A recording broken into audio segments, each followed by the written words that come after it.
Between 1000 and 1500 CE, a series of violent clashes erupted between Christian and Muslim powers that reshaped the medieval world, the Crusades. Beginning in 1096, Christian armies from Europe launched 7 major campaigns into the Middle East, aiming to seize the Holy Land and defend Eastern Christendom. The immediate spark came from Pope Urban II's call at the Council of Clermont, urging knights and peasants alike to rescue Christian pilgrims and holy sites from the Seljuk Turks. For the Byzantines, under siege after the devastating defeat at Manzikert in 1071, the Crusades promised vital military assistance. For ordinary Europeans, they offered the possibility of salvation, wealth, and adventure. Europe on the eve of the Crusades was undergoing profound transformation. The cessation of Viking and Magyar raids, agricultural advances, and a warming climate fueled population growth and prosperity. Meanwhile, the Great Schism of 1054 had freed the Western Church to assert new authority, with reforming popes eager to expand their prestige. In contrast, the Middle East was fractured. The Abbasid Caliphate weakened as the Seljuk Turks seized Baghdad and extended pressure into Byzantine lands, Palestine, and Syria.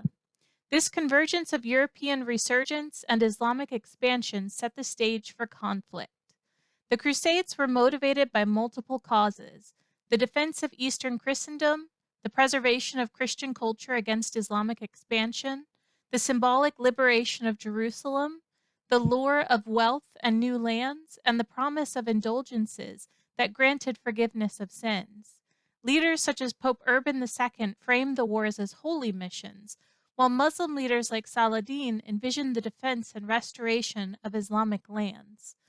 These clashes of visions produced not only centuries of warfare, but also deep cultural, religious, and political consequences. This lecture will explore the causes, battles, and impacts of the Crusades, from the capture of Jerusalem in the First Crusade to the failure of later expeditions, and finally to their long-term legacy. We will examine how these conflicts shaped relations between Christianity and Islam, contributed to the fall of Byzantium, stimulated cultural exchange and economic transformation, and laid foundations for the Renaissance, Reformation, and even modern tensions between the West and Middle East. The Crusades actually began in 1096, and they continued for several hundred years all the way up into the 13th century. They were a series of Christian raids on the Islamic territory that brought the Holy Land, which was Jerusalem, and adjacent areas of the Mediterranean coast all the way from Antioch to the Sinai Peninsula under Christian rule, even if only for a short time. There were 7 crusades in total, so this was a war that was spread out. There were periods of peace as well as periods of intense conflict.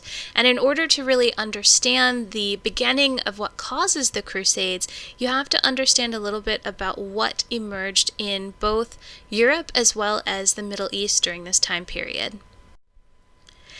So the time period of the Dark Ages really ends right before the Crusades began, and this is what leads us into a historical periodization that historians would call the High Middle Ages.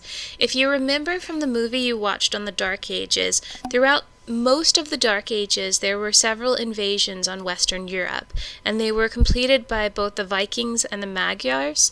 And in the 11th century, these invasions really stopped. And so you begin to see that in conjunction with this, there are also some changes to the environment in the form of a great deal of warming of the climate occurring.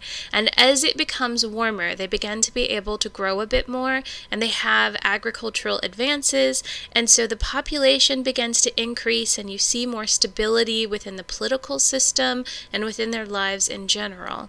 And as their population increases and they're able to focus on something other than basic survival, just like with the agricultural revolution, you see a great deal more job specialization, which means that there are more people to focus on advancements than there had been during the Dark Ages. The last thing that you'll note about this time period of the High Middle Ages is that the Great Schism in 1054 really freed religious leaders in the West to focus on strengthening their supremacy. And at this point, ambitious popes start to institute reforms in the hopes of curtailing corruption and also expanding the power and prestige of the Western Church, which will definitely play a part in the start of the Crusades. Just prior to the beginning of the Crusades in the Middle East, the Seljuk Turks, which were a nomadic group from Central Asia, actually began to work as mercenaries or hired guns for the Abbasid Caliphate. And remember that it was actually the Abbasid dynasty that's the one that splintered and allowed for this cropping up of political fragmentation. And the Seljuk Turks took advantage of this by actually going in and taking control of the Muslim heartland, which was their capital city of Baghdad. They do this in 1055, and they make the Abbasid Caliph puppets of the Turkish Sultan. By the time you get to the end of the 11th century, the Seljuks have started to exert military pressure on Egypt and the Byzantine Empire. And in order to really fit in the Islamic world, they have also converted to Islam. In 1071, you find that the Seljuks are routing the Byzantine army, and they go on and they conquer Palestine and Syria and eastern Anatolia, which is present-day Turkey, and they really open up the way for these encounters with both Europe and India that will occur throughout and after the Crusades. In order to really understand the causes of the Crusades, you have to keep in mind that the viewpoint of the Europeans and the Christian mindset is going to be completely different than that of the Islamic world. And so in this lecture, we're really not looking to assign blame to one or the other.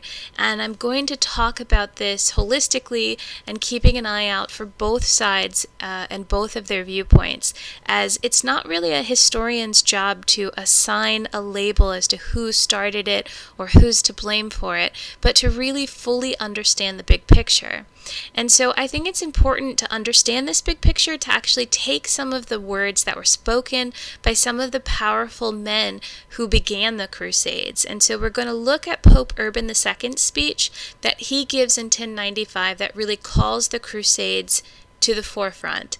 And then we're going to look at the words of Saladin, who was one of the leaders of the Islamic world.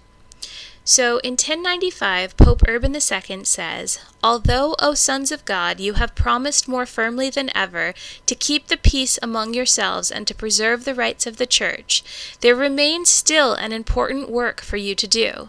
Freshly quickened by the divine correction, you must apply the strength of your righteousness to another matter which concerns you as well as God.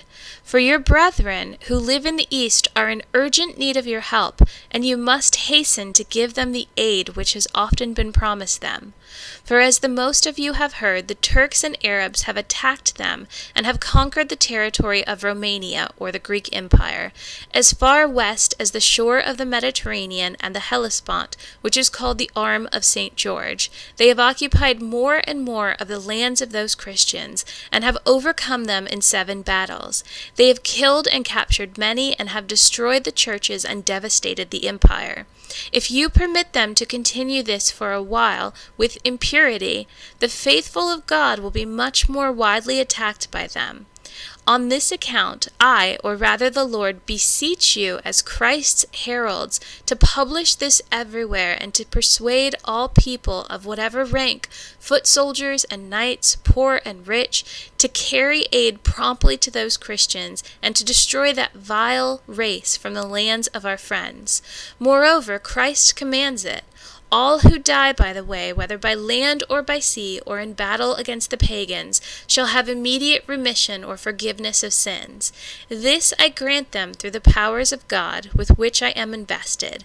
Oh, what a disgrace if such a despised and base race, which worships demons, should conquer a people which has the faith of the omnipotent, all-powerful God, and is made glorious with the name of Christ.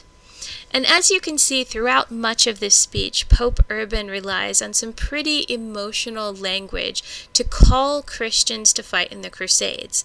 He says that Muslims have gone in a series of battles and that they have desecrated the lands of Christians and that they have murdered and killed Christians. And that although this may not be at the doorstep of Western Europe yet, it's certainly going to continue that way. He also points out and calls Muslims demon worshippers and says that Christians have an obligation to God to go and stop these impure people from spreading, and that should they decide to do so, he will offer them remission of all of their sins, which is called a plenary indulgence. And we're going to talk about that a little bit later in this lecture. But as you can imagine, the Muslims see this a much different way. In the words of Saladin, if God blesses us by enabling us to drive his enemies out of Jerusalem, how fortunate and happy we would be. For Jerusalem has been controlled by the enemy for 91 years, during which time God has received nothing from us here in the way of adoration. At the same time, the zeal of the Muslim rulers to deliver it languished. Time passed, and so did many in different generations, while the Franks succeeded in rooting themselves strongly there. Now God has reserved the merit of its recovery for one house, the house of the sons of Ayub, or Saladin's family, in order to unite all hearts in appreciation of its members. So according to Saladin, there is also a great call based on religious fervor for the Muslims in being able to reconquer Jerusalem after it's been under Frank rule for the last 91 years. And he says that they want to get this territory back in order to fully worship and adore their God. While certainly primary sources are going to give us something that secondary sources won't, in the form of being a first-hand account, you have to remember to also take these with a grain of salt. Just because the person that wrote it happened to be living during that particular time period doesn't mean that they're any less biased than someone who writes an article or a book several hundred years later. And one great example of this is that one of the causes of the Crusades is based upon that first speech of Pope Urban II, that many believe that they were rescuing Eastern Christendom from the Seljuk Turks, and they viewed the Seljuks as barbarians and saw their arrival as disastrous, and certainly the Seljuk Turks were encroaching upon European territory. However, if you remember, Pope Urban also claimed that Muslims were desecrating Christian shrines in the Holy Land and that they were molesting Christian pilgrims who were en route to those shrines. And this is actually not true. It was just a piece of propaganda used by the church to really stir up sentiment. Muslims never threatened the shrines. They never cut off Christian access to them. But that tension between Christendom and Islam continued to rise, and probably the greatest perceived threat to the Byzantines was through the conquering of Constantinople by the Seljuk Turks, because this is really the start of the First Crusades. Remember that Constantinople is the heart of the Byzantine Empire, and it's one of the greatest cities of Christendom. But to be fair, although the Turks or the Muslims go in and take it over, at one point in time, the Christian forces are going to actually go in and lay siege to Constantinople as well. And we'll talk about that a little bit more later on. If you were to ask any of the European Christians what their primary cause of fighting in the Crusades was, they would likely cite cultural self-preservation. Because as Islam expanded, it really exploded across the map by conquering territories that were mostly Christian. It went into cities like Antioch and Alexandria and Carthage, and these were really centers of Christian thought and theological inquiry for centuries, and in fact, 2 of those 3 cities were part of the original patriarchate, so they were very important within Christianity. And before being taken over by Muslim armies, they really represented the Christian faith. And so they're watching these great cities fall to Muslim jihad, or this greater struggle to wipe out what they saw as infidels, those who weren't believers in Islam. And so for the coming 400 years or so after the Crusades start, the Crusaders would have really seen that they were attempting to preserve their culture against a tide of Islamic traditions and religious beliefs, which they would have seen as essentially damnable, that these were demons and that these were people who were not motivated by God, and that if they were able to spread Islam, that they would doom the people of Europe. You'll notice that pretty much all of the Crusades focuses around Jerusalem and around who has control of this city. And it's a lot like the Zionist movement today that focuses on recapturing Israel. You'll see that all three of the Abrahamic religions, which include Christianity, Judaism, and Islam, believe that they have a claim to the Holy Land. For the Christians, of course, the claim goes back to the birth of Jesus. And for the Muslims, they believe that Ishmael was given this land by God and that they are the ones who belong here, that they should worship their God from Jerusalem. It's really one of the first things that motivates Europeans to fight, and it's also one of the reasons that Muslims are so intent on protecting Jerusalem. Interestingly enough, it's like the Crusades have played out over and over for centuries, because if you've been watching the news, you know that there have historically been issues between the Jews living in Israel and the Palestinians, and this conflict seems to be a reoccurrence of this age-old tradition of the Abrahamic religions, these first monotheistic religions, attempting to take control of what they see as their birthright. Now, the next reason that I would really assert that some people went and fought the Crusades was simply to gain wealth. And this is a pretty highly contested viewpoint. There are some historians who would disagree, saying that the majority of crusaders were wealthy knights who had no need for further land or resources, although we clearly know that human greed does not necessarily stop just because one has wealth, as you could see, for example, in our own society today. But also, I don't think that the primary sources necessarily back up that argument, and instead they support really a story in which you see some poor crusaders moving out of Western Europe and into Eastern Europe and also into the Middle East and taking advantage of the wealth they find there. So I'm actually going to read you a chronicle from the late 11th century that I believe backs up this theory. It says, "Consider, I pray, and reflect, bow in our time, God has transferred the West into the East. For we who were Occidentals now have been made Orientals. He who was a Roman or a Frank is now a Galilean, or an inhabitant of Palestine. One who was a citizen of Rheims or of Chartres now has been made a citizen of Tyre or of Antioch. We have already forgotten the places of our birth. Already they have become unknown to many of us, or at least are unmentioned. Some already possesses here homes and servants which they have received through inheritance. Some have taken wives, not merely of their own people, but Syrians or Armenians, or even Saracens who have received the grace of baptism. Our parents and relatives from day to day come to join us, abandoning, even though reluctantly, all that they possess. For those who were poor there, here God makes rich. Those who had few coins here possess countless bezants, and those who had not had a villa, here by the gift of God already possess a city. Therefore, why should one who has found the East so favorable return to the West? God does not wish those to suffer want who, carrying their crosses, have vowed to follow him, nay, even unto the end."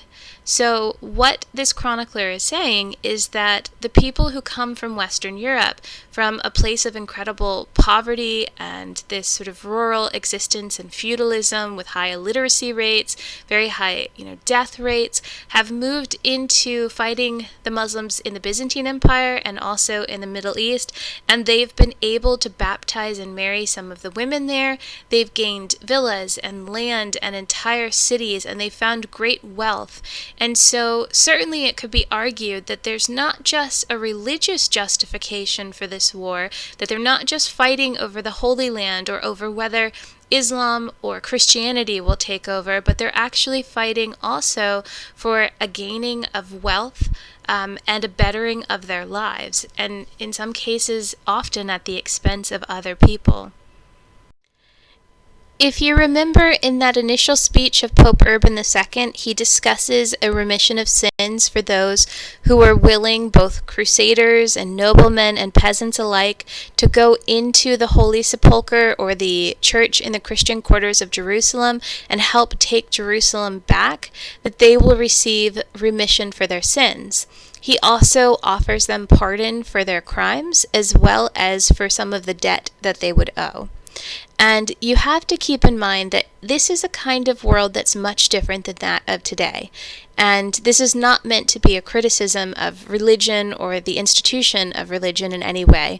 But today we often see people going to church on Sunday and they behave one way in church, and then they leave church and they behave a much different way. But in the Middle Ages, religion was really central to your life. There was no separation of church and state. Everything that you did every day was somehow directly connected with your future in the afterlife or with your thoughts and beliefs about religion. The way that they explained all of the phenomenons that happened in society, if somebody died, if crops failed, if they didn't understand something medically, it had to be explained with either superstition or with religion. And so to be promised what's called a plenary indulgence, or a remission of your sins by the Pope, after the Council of Count Clermont in 1095, that would have been something that people would have looked at extremely favorably. It would have been a reason to take up arms in the knowledge that your soul would have been granted a remission, that you would not have had to waste away in purgatory, and that you wouldn't end up in the fiery lake of hell. And people would have believed this with all of their heart, and certainly there would have been a good number who would have gone and fought in the Crusades believing that God did in fact will them to do this. This picture right here is also a primary source document, and this is actually what a plenary indulgence might have looked like. This isn't necessarily one that would have been granted for someone going to the Crusades, but perhaps for a nobleman or someone returning home. As it says, "By the authority of all the saints, and in mercy towards you, I absolve you from all sins and misdeeds, and remit all punishment for 10 days. So this might have been somebody who was home from the war and who was looking to essentially purchase their repentance so that they could wipe clean any sins that they committed for 10 days. Now, if we go back to discussing the causes of the Crusades, I think it's really important to talk about this growing divergence between the Holy Roman Empire and the papacy, and the two were really at odds for the majority of the 11th century.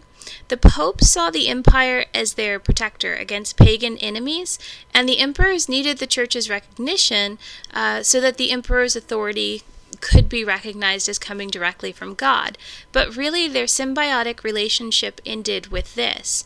And when Henry IV became emperor in 1056, the wide divergence that existed between the papacy and the empire was pretty unmistakable, due mostly to issues with religious reform.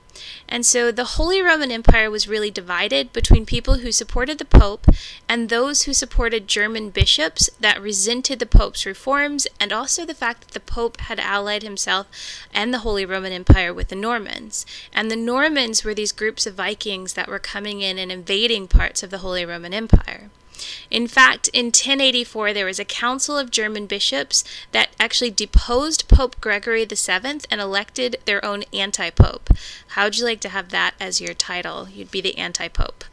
So when Pope Urban II took the head of the church, his call for a crusade may also have partly been a pretty smart attempt to demonstrate his papal authority to impress the Holy Roman Empire, and also an attempt to reunite this empire with the papacy by focusing on a common enemy. The last really important motivation for the Crusades would be this hope to reunify Christianity after the Great Schism and after it had split into the Eastern Orthodox Church of the Byzantine Empire and the Roman Catholic Church of the Holy Roman Empire. And when the emperor actually asked Pope Gregory VII for military help, he made a point of writing down his belief that possibly through fighting the Crusades, not only could he strengthen the Holy Roman Empire, but maybe he could also lessen the tension between the West and the East and reunify the two sides of Christianity. And of course, he, the Pope, would be the one who took control of this new form of Christianity. So I think it's pretty important when you're looking at motivations and reasons that the Crusades were fought to be able to consider both viewpoints. And for each viewpoint of the Christian Crusaders, there's going to be an opposite viewpoint of the Muslims. So while the Christians believed that they were taking back their Holy Land in Jerusalem, and that the Muslims were actually desecrating their shrines and killing Christian pilgrims, the Muslims would have been upset at this form of propaganda because they weren't, in fact, desecrating the holy shrines of the Christians, and they also believed that they owned Jerusalem, that it was their holy land, and that they also were the chosen people for this holy land. So they saw the original siege of Jerusalem on their part as taking back territory that had previously belonged to them for centuries, whereas the Christians saw this as a group of outside barbarians attempting to steal Christian territory. So it's just important to keep in mind that for each argument you could make for one side, there is going to be an argument coming from the opposite side. One thing I will say, though, is that certainly one of the motivations on both sides is the spreading of their faith, but this is much more typical, I think, on the side of the Muslims, because as I've said before, we have the 5 pillars, and then there's this sort of informal 6th pillar known as jihad. There are 2 types of jihad. There is the greater jihad and the lesser jihad. Now, the greater jihad is the personal struggling of every Muslim to understand and know their God and to remain well-versed in the scriptures. The lesser jihad is the jihad of the sword, which we're more familiar with, I think, since 9/11. It's been discussed a lot more in the news. The idea that within the Quran, it grants Muslims the right to protect the Ummah, or their Islamic community, and their beliefs at any cost from infidels, and that it also urges them to spread Islam through the use of force.